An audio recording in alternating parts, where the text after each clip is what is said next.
And we are live. Good day, good morning, everyone. In today's episode of Conversations with Designers, we will talk to Matthew Green, who is a design consultant, researcher at Asian Development Bank, and is actually one of the advisory board members in UX Philippines.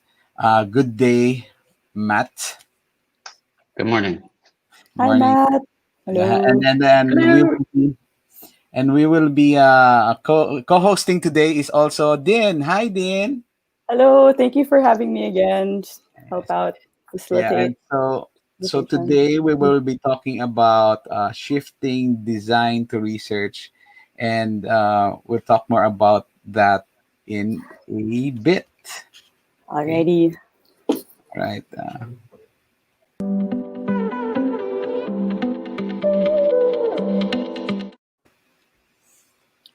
All right. Alright. All right. Okay. So thank you, Matt, for your time today. So let's start out this Eliasm session with your origin story. How did you first start out?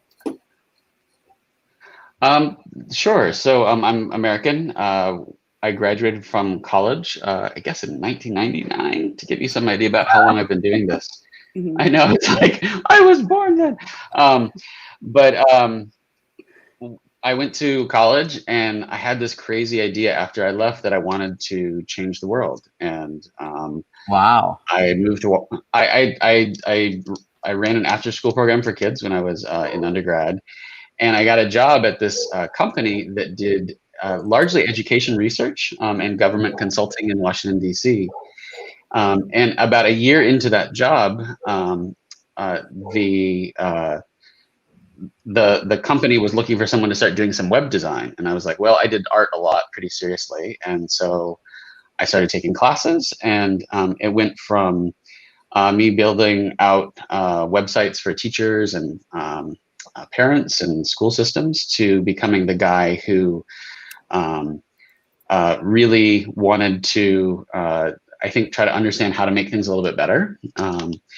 And it was an expanding business. This is like around 2000, 2001, so right at the beginning of dot-com craziness.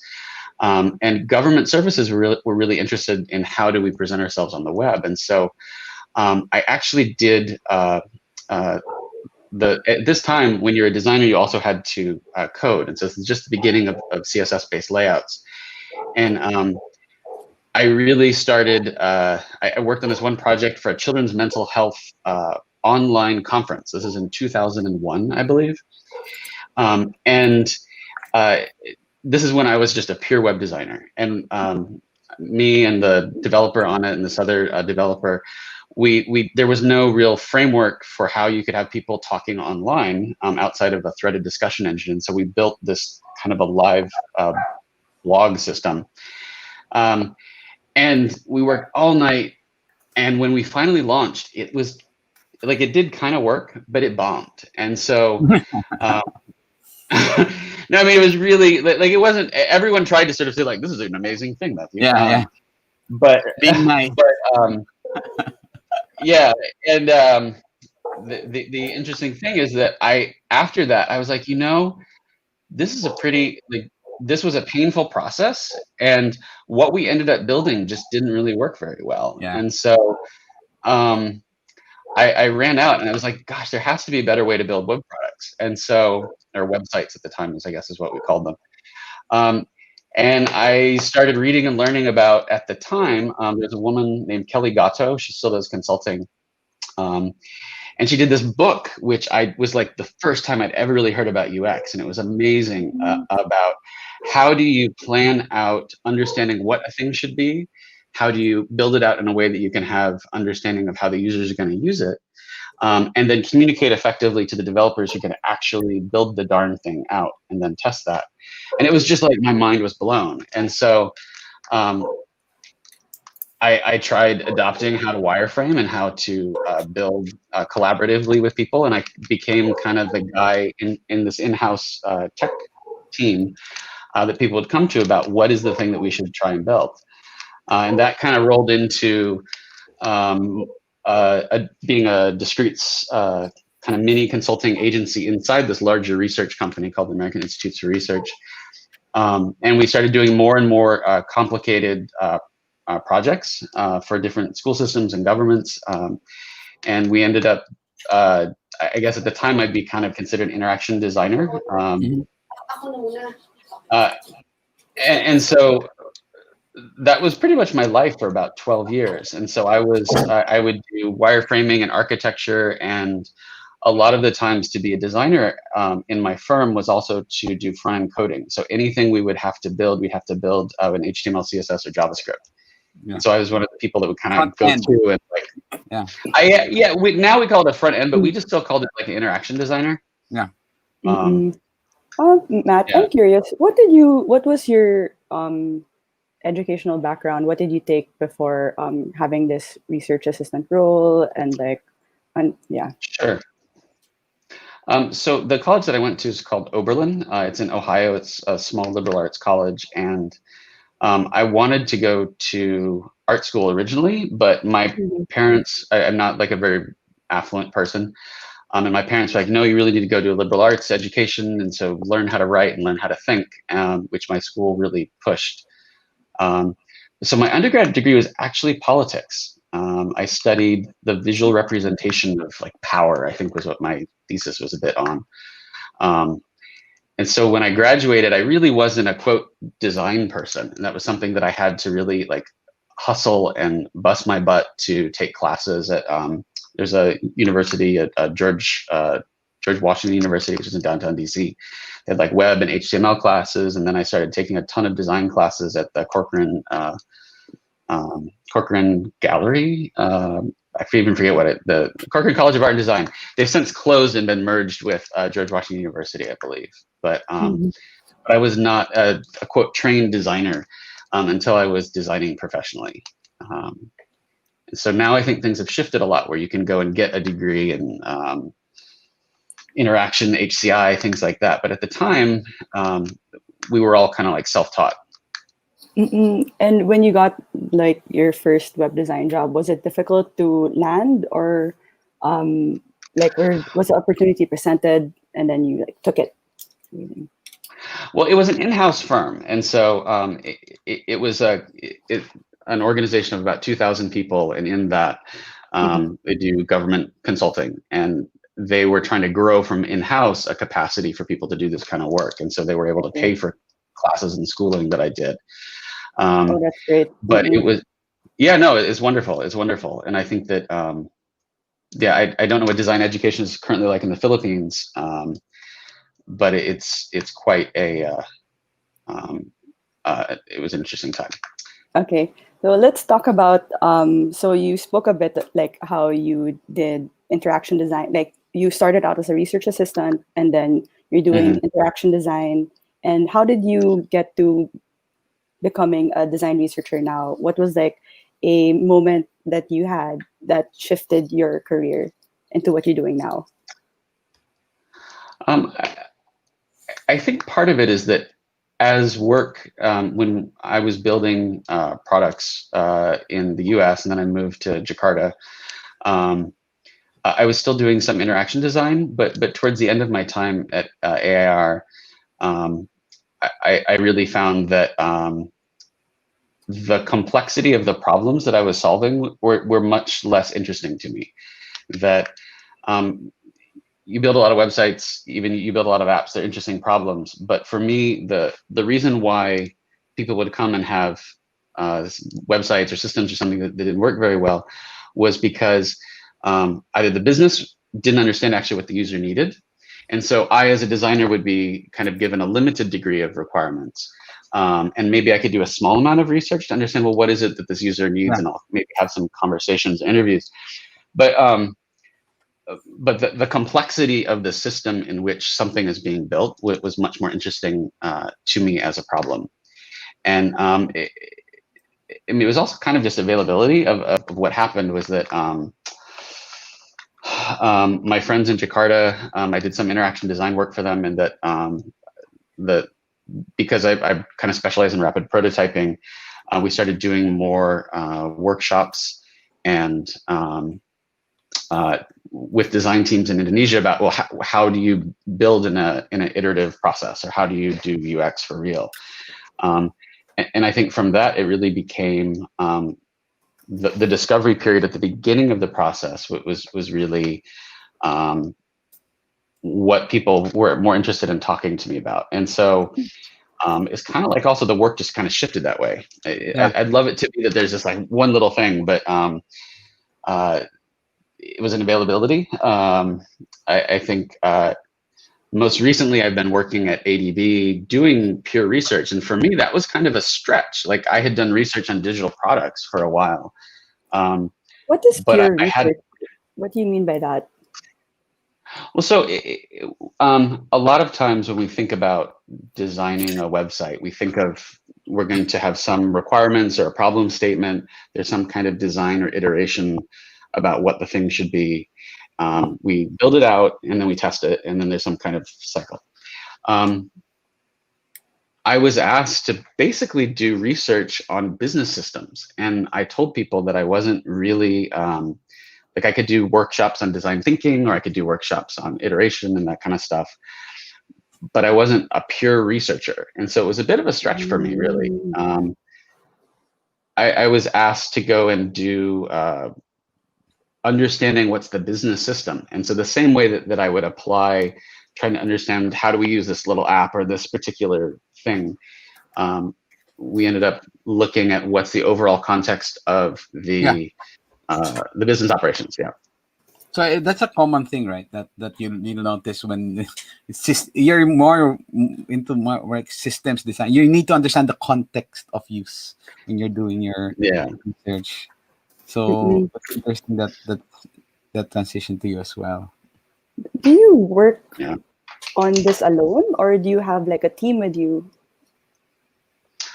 So no, we absolutely work in teams. I think that a research project that I finished in 2019, or I guess no, last year, 2020, but most of the work was done in 2019.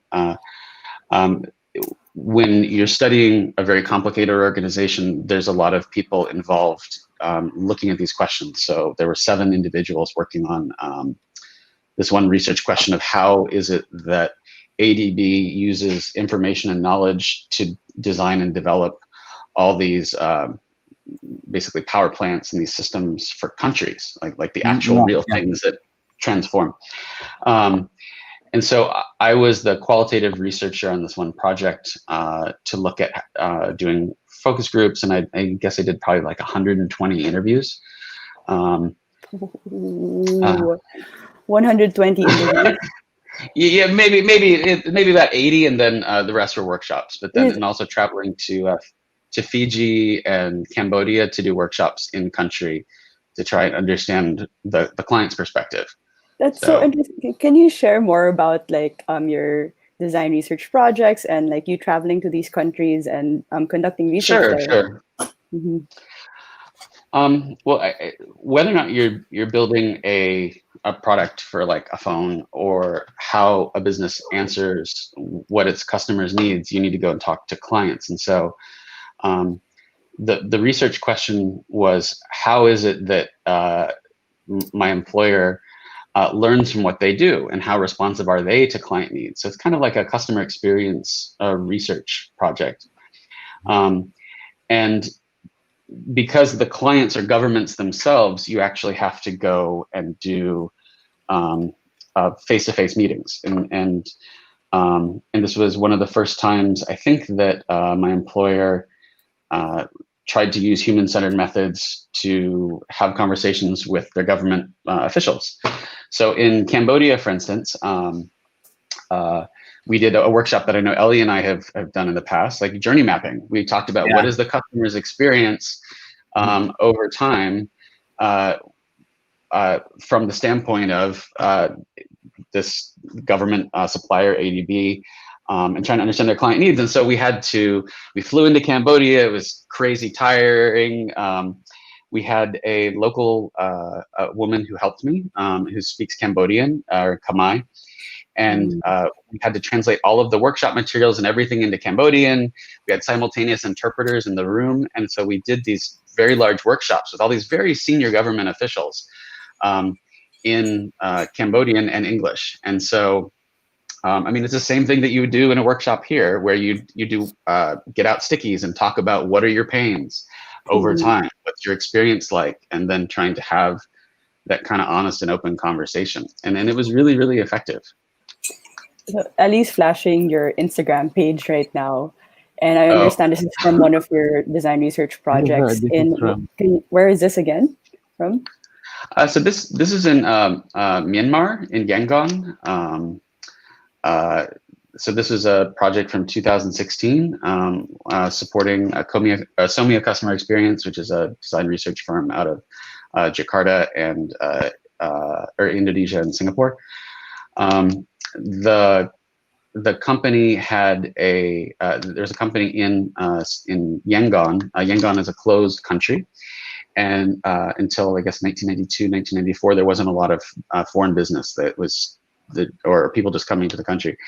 And so they have large businesses, but they haven't learned about how to be responsive to customers and clients. And so this particular company that hired Somia had a kind of a customer experience nightmare happen, where they opened a large water park. It's the first one for the country, and it had a disastrous opening. And so they wanted to have a conversation with. Yeah, no, I mean, you have a water park, and then you end up having, like, I think, sewage back leaking into the water park. Oh my God! So the question was, yeah, but they're tremendously professional and really, really smart people. But they have the same question that businesses in the Philippines and Indonesia and even ADB has, which is, how do we understand the experience of our business from our customers' eyes? How do we map that out over time? And then how do we get insights about what it is we need to kind of fix? And so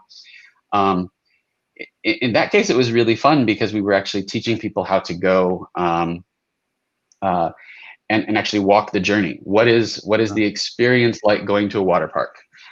Where's the signage? What's that first experience? The same thing we do with an app about how do you understand the onboarding experience of that. Same thing applies to businesses. And so I think UX as a discipline is pretty cool, because we can work on all these different other kinds of problems and really profoundly transform, I think, the ultimate business somewhat. I mean, in this case, we were focusing mostly on trying to understand the customers and get insights, and then do some iterations on how to improve that at a micro level. It was really fun. How long was this project? And like, yes. It was so my part was about a week. There was a pre-work done to plan workshops, and it's kind of like a class/applied activity. And then there was a second piece that I couldn't do because I was in the United States, on the iteration and design piece of it, which is unfortunate because I really like that part. But it was wonderful, because I think I was able to go out and see a culture that I never really experienced before. And I think that the insight for me was a little bit about, and I think this is a common to businesses in Asia as they're trying to understand customers, is how do you change managerial structures or the businesses to really be responsive to people's needs? So, Yeah, that's a common issue especially in Asia as well. So very good. What else are interesting issues in your career that you've encountered? Troubles or issues or concerns that you've experienced so far? Sure. I mean, I think that, and this is the same thing in the US, I think the same thing in Asia, is that some organizations value customers more than bosses, and others don't. And so in particularly hierarchical businesses or hierarchical cultures, I think you get a really huge problem where, so I might be representing the customer in a meeting, but like the big boss comes in and is like, so let me tell you about what the real issue for our customers are. And then everybody around the table will end up going, oh yes, he's so right. So I've had a huge problem and again, I don't think it's just specific to Asia. I think it's many companies have this. Yes. But I have seen it a little bit in the Philippines as well. Yeah. I haven't done as much with Filipino companies, but where the reason why you end up getting these like kind of awful websites and awful web products is because you end up listening to, I think to some extent, you're not being responsive to the customers, and you're kind of like going out and just listening to the big boss, and it's making that argument to the business about how you need to change how you build products. I think is a really key problem, because some companies just don't see it, and I don't think that they come along, and it Yeah. makes adopting UX practices that much harder. Actually, it's interesting that you. Let me just add. It's interesting you mentioned that, Matt, because that was just my episode earlier when I did my early video. Sometimes I start off my code design sessions with that. Who do you think your customer is, or what do you think is important to them? I prime them with that, and we do our research and come back to them. Okay, this is what you think your customer is, and this is actually what they say, and this is actually what they do. So, and then making that insight realization is really sometimes very enlightening for them, or sometimes they don't believe you. Yeah, they don't, and I mean, I think particularly in the organization where I am right now, organizations that really count and really care deeply about like statistics, quantitative rigor in stuff, like they really care about numbers.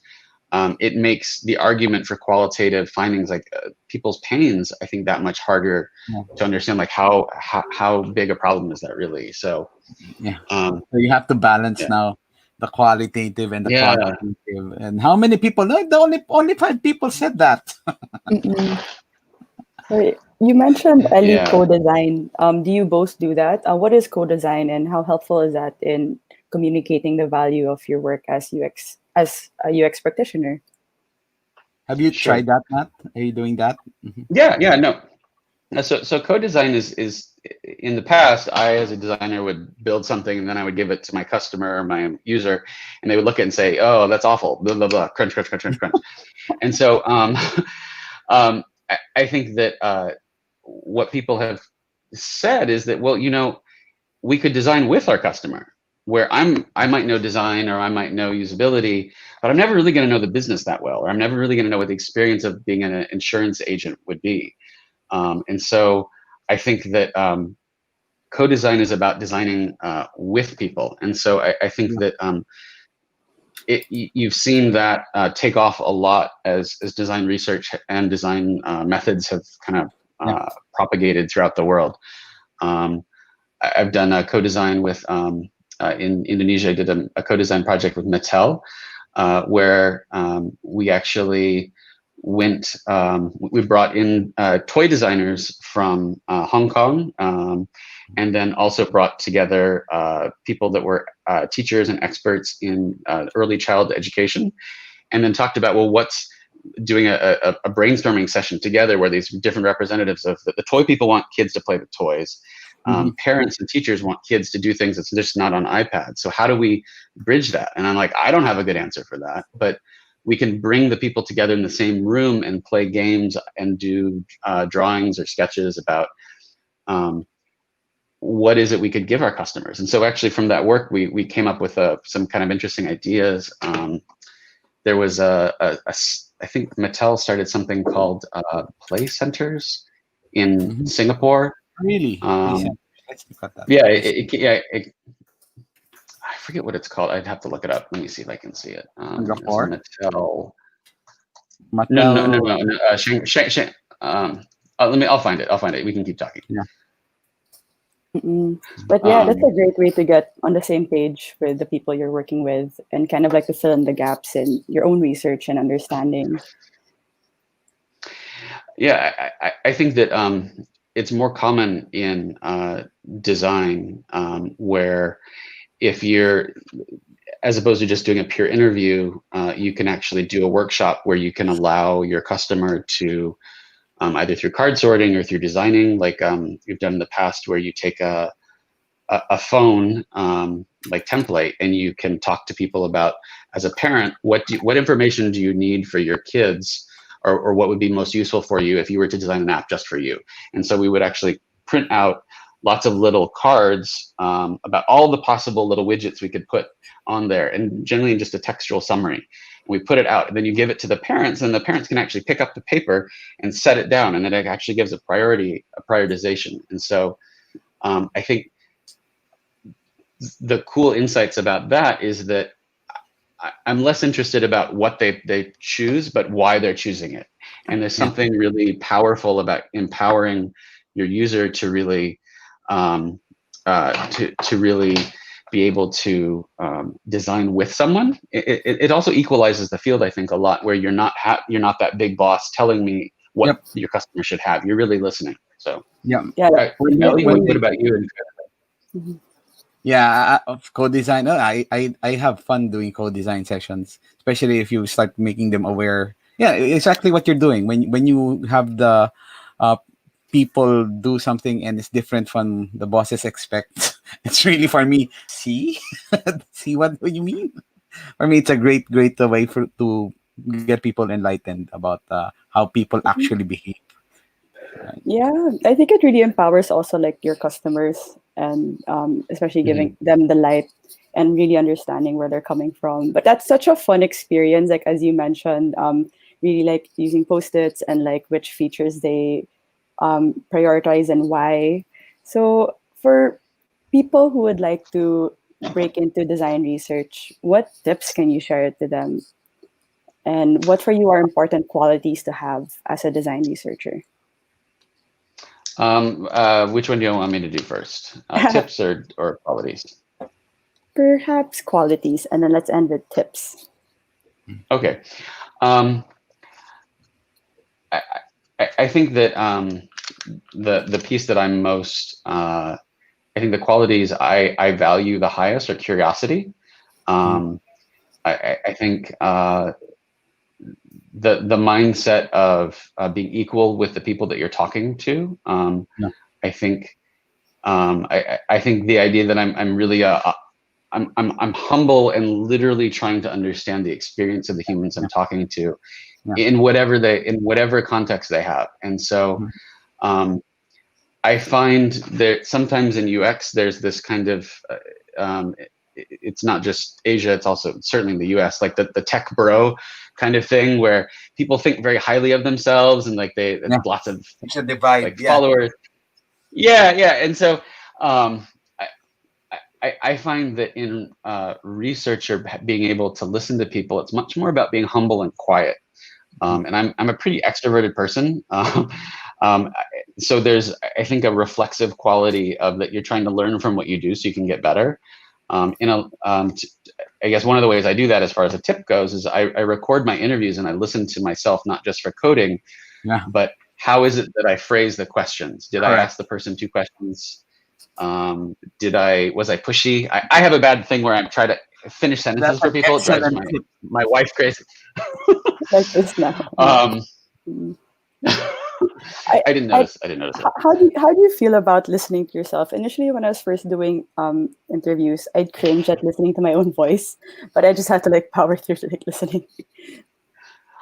Everybody hates their own voice. I mean, I literally feel like in my voice, I sound like, or in my head, I feel like I sound like Barry White, and I have this like super sultry like man voice. Hello. And then when I listen to myself, I know I'm like, hello. But then when I listen to myself, and everybody the world over hates how they sound unless they do professional voice work, and you just have to power through it. I mean, it's, it's the point about UX research is it's not about you. I mean, it's not about you. It's not about your ego. It's really about, did you create a space with the person you're trying to talk to where they can share and be vulnerable in a way that they're honest? And that is like, that's the thing we're all chasing. And I think that the individuals who do that, the people who maybe they're quiet, maybe they like to talk, but I think that the qualities of the individual to shift into that curiosity, the humbleness, the think, like if maybe you're from a super rich family and you're talking to the poorest person in the world and you have to treat them with absolute respect.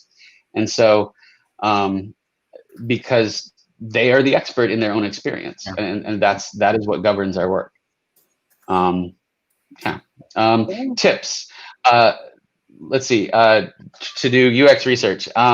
So first of all, I have a problem in that I don't have a graduate degree in research. I feel a little bit like a poser. I think it's called the imposter syndrome. Everyone Yeah, I know, everybody. every even like I talked to a director at Google once who's like this. Oh, hey, Kitty. Sorry.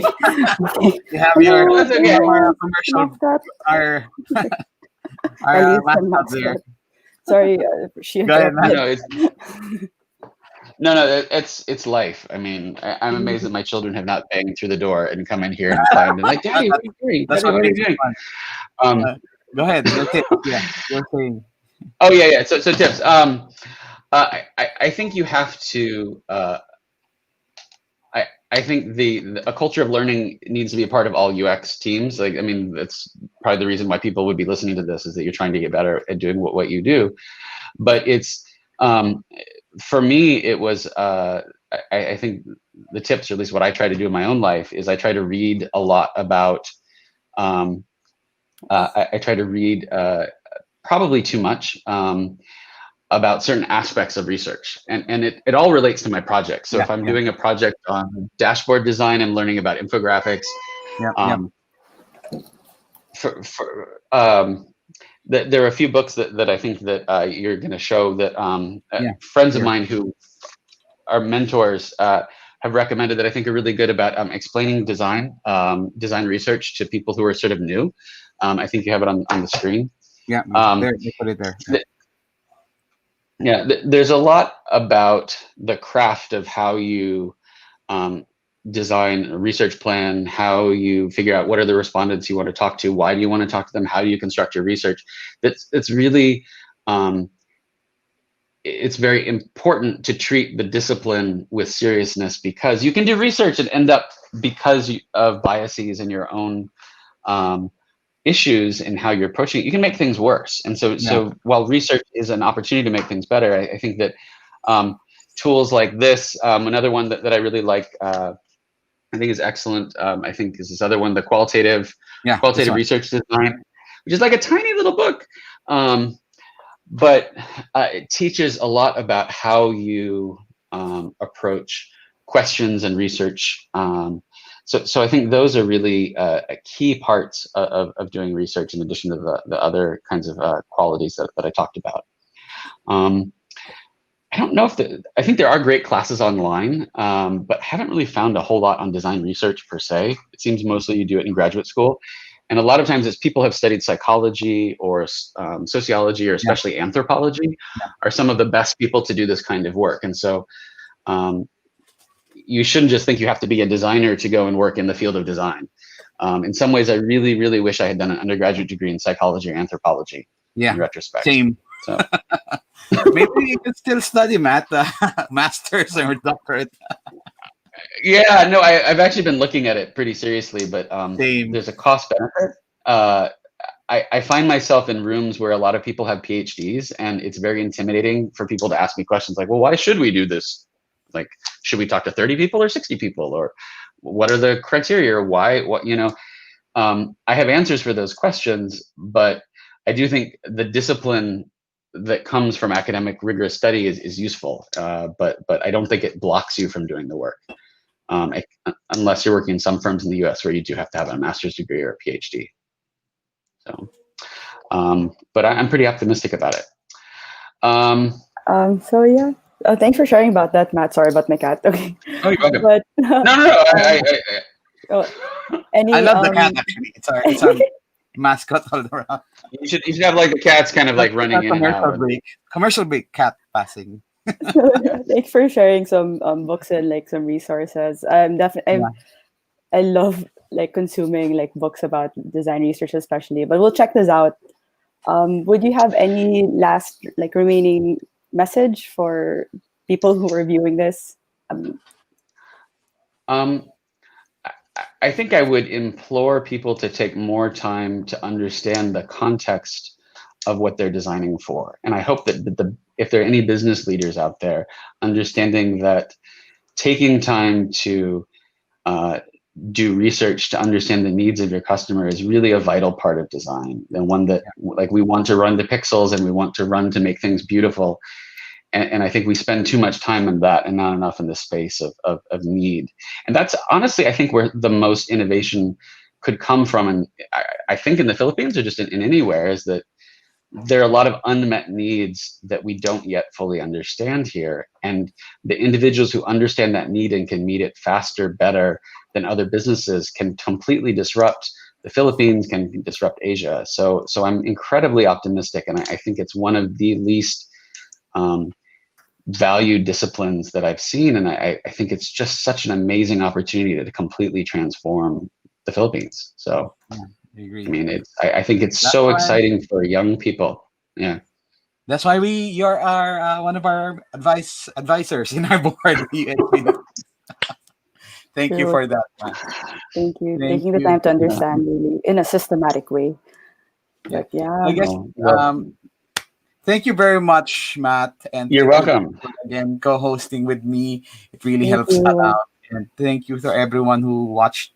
I think a lot of people also watch the replays. That's why when they message me. And if you would like to see, if you have any more episodes or people you'd like to interview in the future, leave a comment or a message.